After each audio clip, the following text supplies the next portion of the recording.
ప్రస్తుతం మనతో పాటు ప్రముఖ ఆధ్యాత్మికవేత్త జ్యోతిష్య పండితులు బ్రహ్మశ్రీ సుభాష్ శర్మ గారు మనతో ఉన్నారు. గురుగారితో మాట్లాడదాం. నమస్కారం గురుగారు. శ్రీమాత్రేనమండి. గురుగారు, కుంభరాశి వాళ్ళకి ఏప్రిల్ మాసం విశేషంగా ఏ విధంగా ఉండబోతుంది? వీళ్ళకి ఎదురయ్యే లాభ నష్టాలు, మంచి చెడులు ఏ విధంగా ఉండబోతున్నాయి? ఎటువంటి జాగ్రత్తలు తీసుకుంటే ఈ మాసం వీళ్ళకి కలిసి వస్తుంది అంటారు? తప్పకుండా తెలియజేస్తాను. ముందుగా వీక్షిస్తున్న ప్రేక్షకులందరికీ శ్రీమాత్రే నమః, శ్రీ గురుభ్యో నమః. యాదేవి సర్వభూతేషు మాతృరూపేణ సంస్థిత. నమస్తస్సై నమస్తస్సై నమస్తస్సై నమో నమః. ముఖ్యంగా కుంభరాశి వారికి ప్రస్తుత కాలంలో కనుక చూసుకుంటే 2వ స్థానంలో శని సంచారం, అలాగే జన్మస్థానంలో వీళ్ళకు రాహు సంచారం అనేటటువంటిది నడుస్తుంది.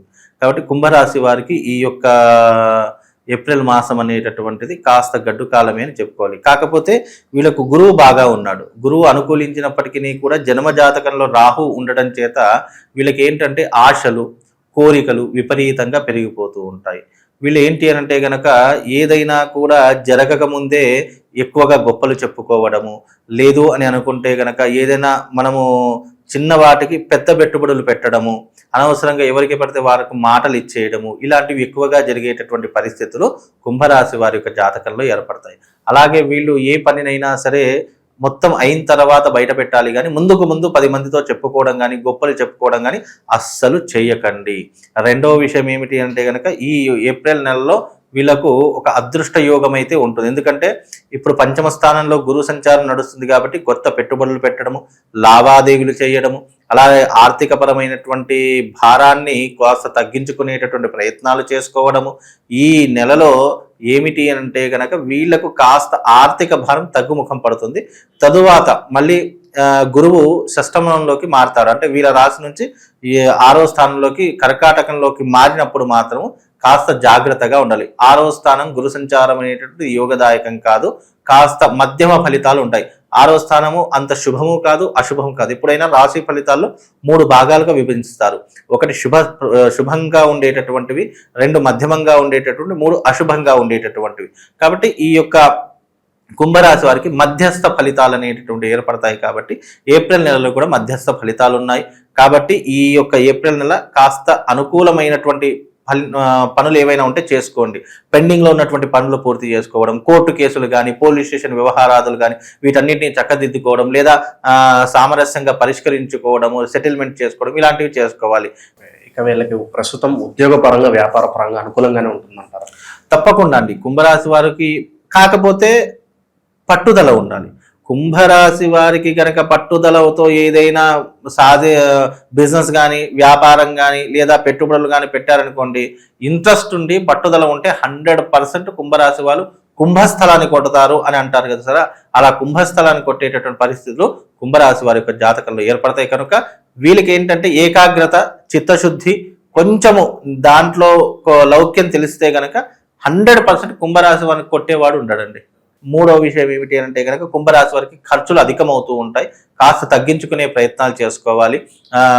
ఇక పెళ్లి కానిటువంటి వారికి కూడా ఈ యొక్క ఏప్రిల్ నెలలో వివాహం కుదిరేటటువంటి యోగం కూడా ఏర్పడబోతుంది. కనుక కుంభరాశి వారికి మధ్యమ ఫలితాలతో పాటు కాస్త అనుకూలమైనటువంటి వాతావరణము ఒక్క గురువు వల్ల, ఎందుకంటే జన్మస్థానం నుంచి 2వ స్థానంలో శని ఉండడం వల్ల ఖర్చులు అధికమవుతాయి. ఇంకోటి ఆలోచించకుండా తొందరపడి నిర్ణయాలు చాలా మటుకు తీసుకునే పరిస్థితులు ఏర్పడతాయి. కాబట్టి అవి కొద్దిగా తగ్గించుకునే పరిస్థితులు ఏర్పరచుకోండి. అలాగే ఈ యొక్క ఏప్రిల్ నెలలో విదేశీ ప్రయాణాలు కూడా జరిగేటటువంటి పరిస్థితులు వీళ్ళ యొక్క జాతకంలో కనిపిస్తున్నాయండి. ఇక కుటుంబ పరంగా ఎలా ఉంటుంది? ప్రేమానురాగాల పరంగా, భార్యాభర్తల సంబంధాలు కావచ్చు, అవి విధంగా ఉంటుంది. ముఖ్యంగా కుటుంబ పరంగా చూసుకున్నట్టయితే ఇన్ని రోజులు పడుతున్నటువంటి కష్టాలు, ఈ యొక్క కుటుంబ పరమైనటువంటి ఇబ్బందులు ఏవైతే ఉన్నాయో కొంతవరకు సద్దుమణిగేటటువంటి పరిస్థితులు ఏర్పడతాయి. అలాగే వీళ్ళకు కుంభరాశి వారికి ముఖ్యంగా ఏంటంటే జన్మస్థానంలో శని వల్ల కోపము, ఆవేశం వల్ల తొందరపాటు నిర్ణయాలు ఎక్కువగా తీసుకొని వీళ్ళ లైఫ్ని స్పాయిల్ చేసుకునే పరిస్థితులు ఏర్పడతాయి. అవి ఈ యొక్క ఏప్రిల్ నెలలో తగ్గుముఖం బట్టి తర్వాత పరిస్థితులు చక్కదిద్దుకునేటటువంటి పరిస్థితులు మాత్రం తప్పకుండా వీళ్ళ యొక్క జీవితంలో ఏర్పడతాయండి. అది ఏప్రిల్ నెలలో. ప్రస్తుతం వీళ్ళకి శత్రువులు అంటే ఎవరిని నమ్మాలి, ఎవరితో జాగ్రత్తగా ఉండాలి, ఏమైనా ఇబ్బందులు ఉంటాయి వాళ్ళతో? ముఖ్యంగా కుంభరాశి వారికి పెద్ద శత్రువులు అంటూ ఏమీ ఉండరండి. ఎందుకంటే కుంభరాశిలో కనుక చూసుకుంటే ఆలోచించే విధానం ఎలా ఉంటుందంటే, సర్లే పోనీలే, మనం ఎందుకు అనవసరంగా గొడవ పెట్టుకోవడము అనేటటువంటి మైండ్ సెట్లో ఎక్కువగా ఉంటూ ఉంటారు. కొన్నిసార్లు వీళ్ళ యొక్క జీవితంలో వీళ్ళు ఏదైనా కోల్పోయినా సర్లే అని లైట్గా తీసుకునే వాళ్ళే తప్ప గొడవ పెట్టుకోవాలి, శత్రుత్వం పెట్టుకోవాలి అనేటటువంటి ఆలోచన ఎక్కువగా కుంభరాశి వారి యొక్క జీవితంలో ఉండదు. బికాజ్ అది ఈ నెలే కాదు, వాళ్ళ జీవితంలోనే ఉండదు. కానీ ఏదైనా వీళ్ళ తలదాకా వస్తే మాత్రం దాన్ని పోరాడి సాధించేంత వరకు మాత్రం వదిలిపెట్టినటువంటి పరిస్థితుల్లో కుంభరాశి వారు ఒకరు అని చెప్పుకోవచ్చు. ముఖ్యంగా ఈ యొక్క ద్వాదశ రాశిలో 12 రాశులు ఎవరైనా ఈజీగా మోసం చేయాలంటే అది కుంభరాశి వారిని అండి. ఎందుకంటే నిండు కుండలా ఉంటారు, అన్నీ ఉన్నాయి అనుకుంటారు, ఎక్కడెక్కడ నుంచో తెచ్చి ఏదో పెడుతుంటారు, ఏదో మాటలు చేస్తుంటారు. కానీ చివరికి ఎదుటివాడు మోసం చేసేంత వరకు కుంభరాశి వారు అర్థం చేసుకునే పరిస్థితిలో ఉంటారు. ఎందుకంటే కుంభరాశి వారికి అందరూ మన వాళ్ళే కదా. ఒక్కసారి కుంభరాశితో స్నేహం చేస్తే ఎదుటివాడు ఎంత నీచుడైనా వారితో స్నేహం మాత్రం వదులుకునే పరిస్థితుల్లో కుంభరాశి వారికి ఉండవు. కనుక కుంభరాశి వారికి శత్రువులు అంటూ పెద్దగా ఉండేటటువంటి పరిస్థితులు ఉండవండి. ఇక ఎటువంటి పరిహారాలు చేసుకోవడం ద్వారా ప్రస్తుత కాలం బాగుంటుందంటారు? ముఖ్యంగా వీళ్ళకు 2వ స్థానంలో శని సంచారం జరుగుతుంది కాబట్టి ఆర్థిక పరమైనటువంటి ఇబ్బందులు కొద్దిగా ఏర్పడేటటువంటి పరిస్థితులు ఉంటాయి. కాబట్టి కాస్త వీళ్ళు ఏమిటి అంటే భారస్పత్య తంత్రం చేసుకోవడం చాలా ముఖ్యము. లేదు అంటే మెడలో ఒక ప్రవాళ గణపతి లాకెట్ వేసుకోండి. ప్రవాళ గణపతి లాకెట్ ఉండటం వల్ల ఆర్థిక పరమైనటువంటి ఇబ్బందులు కాస్త తగ్గుముఖం బట్టి కొంతవరకు ఉపశమనం కలిగేటటువంటి పరిస్థితులు వీళ్ళ జీవితంలో ఏర్పడతాయి. అలాగే కుంభరాశి వారు ప్రతిరోజు ఒక మంత్రం చదువుకోవాలి అంటే ఒక మంచి మంత్రం చెప్తాను. ఆ మంత్రాన్ని గనక మీరు ఆంజనేయ స్వామికి సంబంధించినటువంటి మంత్రము ఓం త్వమస్మిన్ కార్య నిర్యోగే ప్రమాణం హరిసప్తమ హనుమాన్ యత్నమాస్తాయ దుఃఖ క్షయకరో భవ అనేటటువంటి మంత్రాన్ని ప్రతిరోజు చదువుకోండి. వీలైతే ఆంజనేయ స్వామి ఆలయంలో చదువుకోండి, లేదంటే రావి చెట్టు కింద కూర్చొని చదువుకోండి.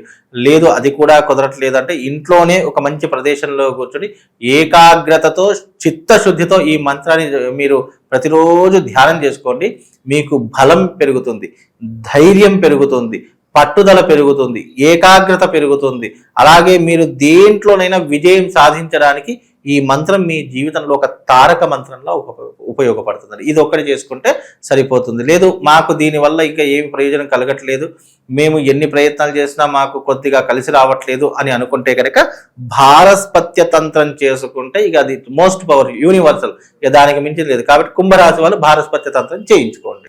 గురుగారు, ఈ రాశి వాళ్ళకి ప్రత్యేకంగా శత్రువులు బాగా ఎక్కువగా ఉన్నారు, నరఘోష నరదిష్ట ఎక్కువగా ఉంది, మేము బాగుపడుతున్నా ఏమన్నా కొనుక్కున్నా కూడా చూసి ఓరవలేని వాళ్ళు ఎక్కువగా తయారయ్యారు మా జీవితాల్లో అనుకున్న వాళ్ళకి ఈ ప్రభావాలన్నీ దూరం అవడానికి మంచి పరిష్కార మార్గం ఏమంటే తెలియచేయండి. తప్పకుండా అండి. ముందుగా వీక్షిస్తున్న ప్రేక్షకులందరికీ శ్రీమాత్రే నమః, శ్రీ గురుభ్యో నమః. నమస్తే అస్తు మహామాయే శ్రీపీఠే సురపూజితే శంఖచక్ర గదాహస్తే మహాలక్ష్మీ నమోస్తుతే. నరఘోష నరదిష్టికి నాపరాయణ పగులుతుంది అని శాస్త్రమే ఉంది. కాబట్టి నరఘోష వీళ్లకు వాళ్ళకని కాదు, మనిషి ఎదుగుతున్నాడు అంటే చాలు నరఘోష ప్రారంభమవుతుందండి. అలాంటి నరఘోషని తప్పించుకోవడానికి మన యొక్క ప్రామాణికమైనటువంటి గ్రంథాల్లో చాలా రకాలైనటువంటి రెమెడీస్ అలాగే పరిహారాలు పొందుపరచడం జరిగింది. ఫలానా ఎగ్జాంపుల్గా చూసుకోవాలి అని అంటే కనుక ఉదాహరణకు ఒక మనిషి ఎదుగుతున్నాడంటే ఎప్పుడెప్పుడు కిందికి లాగేయాలి. లేదు అసూయ, నరదృష్టి ఎక్కడి నుంచి ప్రారంభమవుతుందో తెలుసా అండి? ఒక మనిషి ఎదుగుతున్నాడు అనుకున్నటువంటి విషయంలో నరదృష్టి ప్రారంభమవుతుంది. లేదు అని అంటే గనక ఒక మనిషి ద్వారా మనం కిందికి పడిపోతున్నాము అంటే నరదృష్టి ప్రారంభమవుతుంది. లేదు వీడి వల్ల నేను మోసపోతున్నాను లేదా నేను వీడి వల్ల బాధపడుతున్నా అంటే నరదృష్టి ప్రారంభమవుతుంది. అంటే నరదృష్టి అనేటటువంటిది ఈర్ష, అసూయ, ద్వేషము వీటి నుంచి పుట్టుకొచ్చేటటువంటిది నరదృష్టి అని అర్థం. అంటే వీళ్ళ యొక్క మనస్తత్వం ఎట్లా ఉంటుంది, ఒకడు ఎదగకూడదు, వీడికంటే కింది స్థాయిలోనే ఉండాలి కానీ పైకి ఎదగకూడదు, నేను చెప్పిందే వినాలి తప్ప ఇక వీడు నన్ను కమాండ్ చేయకూడదు, డిమాండ్ చేయకూడదు అనేటువంటి పరిస్థితుల నుంచే ఈ నరదృష్టి అనేటువంటి పుట్టుకొస్తుంది. ఇంకోటి, మన జీవితము అందంగా ఉంది, మనం చాలా లగ్జరీగా బ్రతుకుతున్నామంటే తప్పకుండా నరదృష్టి అనేటువంటి తగులుతూ ఉంటుంది. అలాంటి నరదృష్టిని తప్పించుకోవడానికి శాస్త్రంలో అనేక పరిహారాలు ఉన్నాయి. మిరియాలతో చేసేటటువంటిది, అలాగే నిమ్మకాయతో చేసేటటువంటిది, అలాగే కొంతమంది దిష్టి తీసేటటువంటి పరిక్రియ కానీ, ఇవన్నీ కూడా నరదృష్టికి కొన్ని ఉపశమనాలు అని చెప్పుకోవచ్చు. ఎవరికైతే నరదృష్టి ఉంటుందో ఏ ఇంటి మీద, చాలా మందికి కొంతమందికి శరీరం మీద నరదృష్టి ఉంటుంది, కొంతమందికి ఇంటి మీద నరదృష్టి ఉంటుంది, కొంతమందికి ఆ స్థలంలో నరదృష్టి ఉంటుంది. నరదృష్టి అనేది చాలా రకాలుగా ఉంటుంది.